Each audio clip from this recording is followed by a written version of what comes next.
Structure मैंने पहले से लिख रखा है। क्या लिखा है भाई, जरा सा ध्यान देना। स्ट्रक्चर है हमारा देयर इज नथिंग बट के साथ noun, there is nothing but के साथ नाउन। लेकिन इस स्ट्रक्चर को समझने के पहले एक छोटी सी चीज हम समझ लेते हैं जो आगे हमारे कंफ्यूजन को दूर कर देगा। एक सेंटेंस है साधारण सा, फूल है। इस वाक्य को अगर अंग्रेजी में ट्रांसलेट करना हो तो आप कैसे करोगे? फूल है, इस वाक्य को अंग्रेजी में कैसे ट्रांसलेट करोगे? तो फूल है के लिए हम बना लेंगे there is flower. There is flower, फूल है। इजी है, आपने पहले भी पढ़ा है, मैंने खुद पढ़ाया हुआ है। तो फूल है तो ट्रांसलेट हो जाएगा। लेकिन अगर यही आ जाए फूल ही फूल है, तब इस वाक्य को आप कैसे ट्रांसलेट करोगे? अब तो आप बोलोगे कि सर ये आप भी गजब करते हो, आप बताते हो कुछ और पूछते हो कुछ और। अब ये क्या है, ये तो आपने पढ़ा ही नहीं है या आपको किसी ने बताया नहीं होगा। अब तो प्रॉब्लम शुरू हो गई आपके साथ कि सर फूल ही फूल है, जरा सा टेढ़ा हो जा रहा है, क्या होगा, कैसे होगा?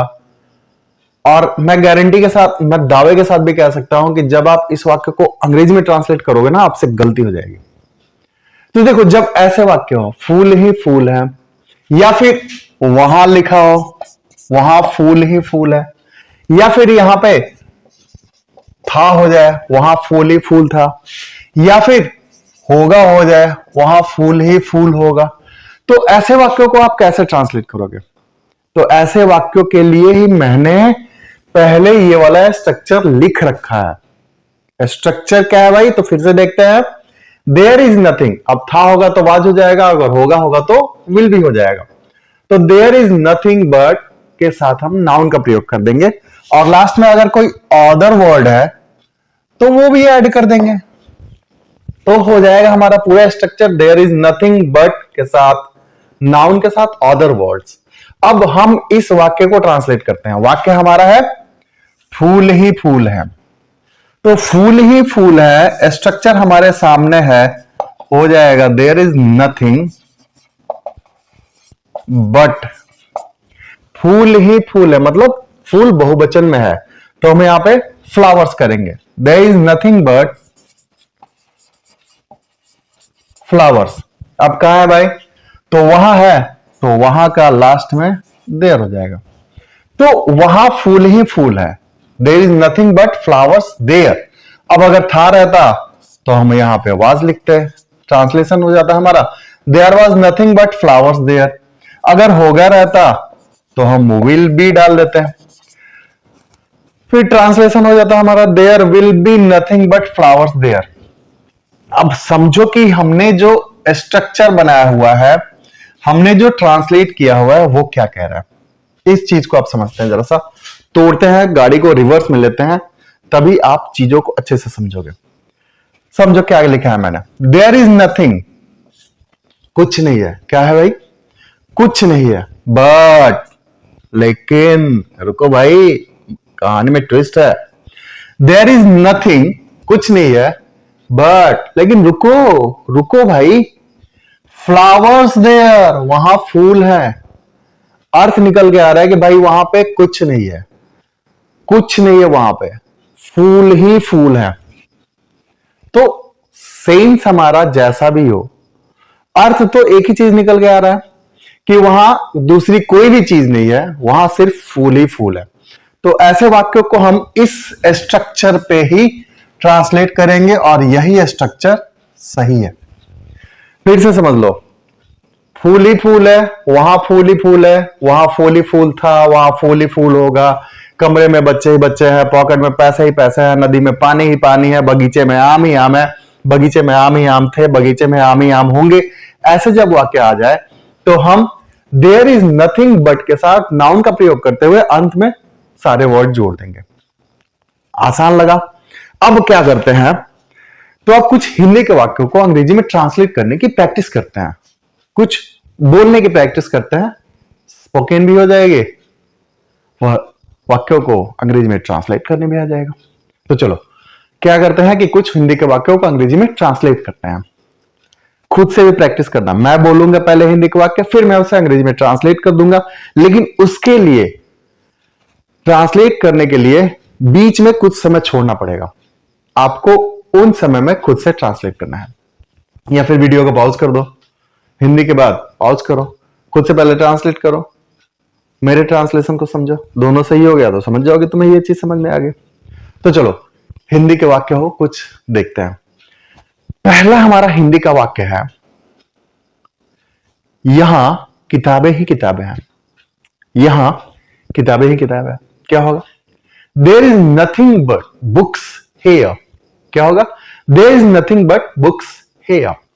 नदी में पानी ही पानी था, नदी में पानी ही पानी था, पास्ट टेंस हो जा रहा है तो वाज का प्रयोग करेंगे। अब एक चीज हमने नहीं बताया, यहां पे इधर ये प्लूरल फॉर्म है, बट यहां पे इज का प्रयोग हो रहा है, वाज का प्रयोग नहीं हो रहा है। ये क्यों हो रहा है समझो।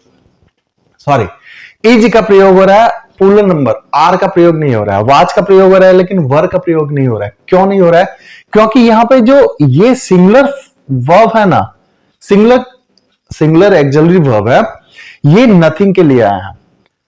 नथिंग के लिए आया है क्योंकि नथिंग यहां पे सिंगुलर फॉर्म का रूप बता रहा है, और सिंगुलर फॉर्म का रूप है तो ये भी सिंगुलर ही होंगे। तो इसलिए ऐसे वाक्यों में आप आर और वर का प्रयोग एकदम भूल के भी मत करना।